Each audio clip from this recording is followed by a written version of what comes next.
Hello again. There are 6 things that I want to cover in this video, so let's get started. Some people are really afraid of writing section because they don't write that much, like they're not authors, they don't have a blog or something like this, but you don't have to be worried.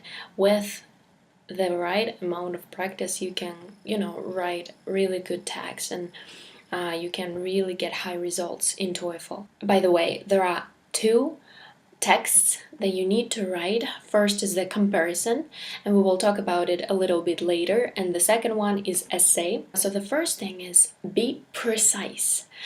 People don't like to hear general things. People like the clarity. People like precise things. If you're talking about examples, don't talk about examples of a very somebody. Say that this is your father, say this is your mother, say this is your friend, say her or his name. If you are giving the example of a famous person, say the name of this person.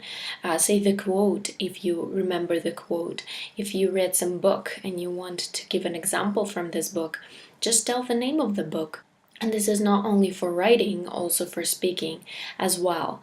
Also, try to be careful with grammar. Try to use the same grammar everywhere. If you need to use the grammar like present simple and then go to the past simple, then of course just change the time. But usually try to, if you're writing in present simple, then write in present simple.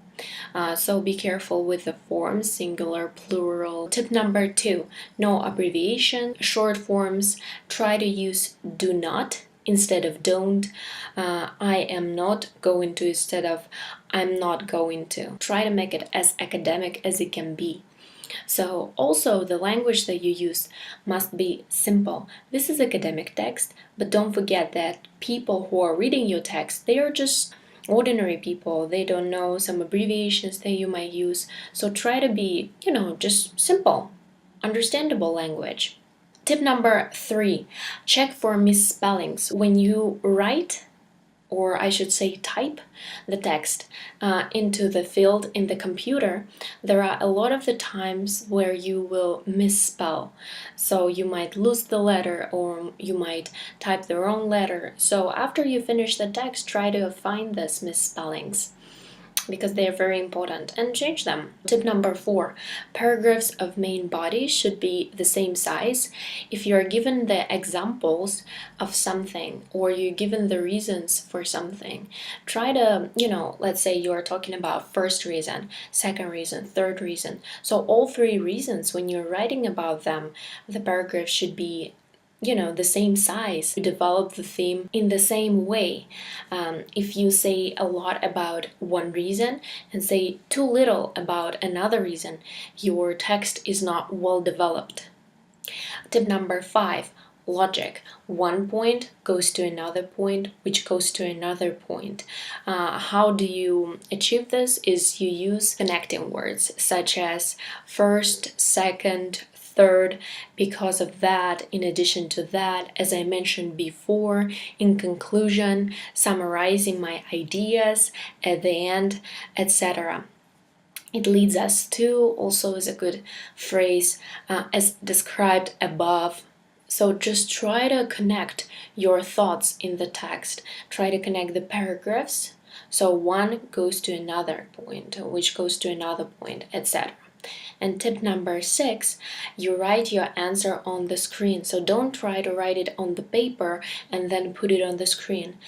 People who check your answers, they know that this is the first mark. This is, you didn't work for an hour on this. You just worked for 20 minutes, just 40 minutes. So they understand.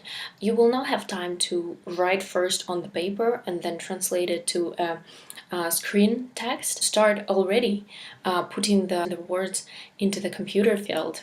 And these are 6 things that I wanted to share with you in this video. So again, first of all, be precise, no generalization in the reasons, in everything you say. Be precise, be specific. Tip number 2, no abbreviations.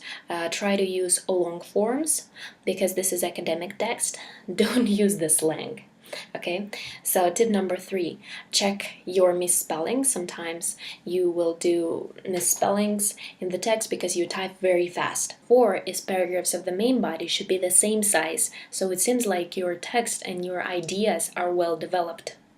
Tip number 5, logic. One comes from another, which goes to another point, which goes to another point. How to achieve it is connecting words. As I've told you before, in addition to that, first, second, third, or firstly, secondly, thirdly, as I mentioned before, etc., etc. Tip number 6, you write your answer already on the screen. Don't try to write it first on the paper and then on the screen. You will not have time for this. So now let's go to the types of questions.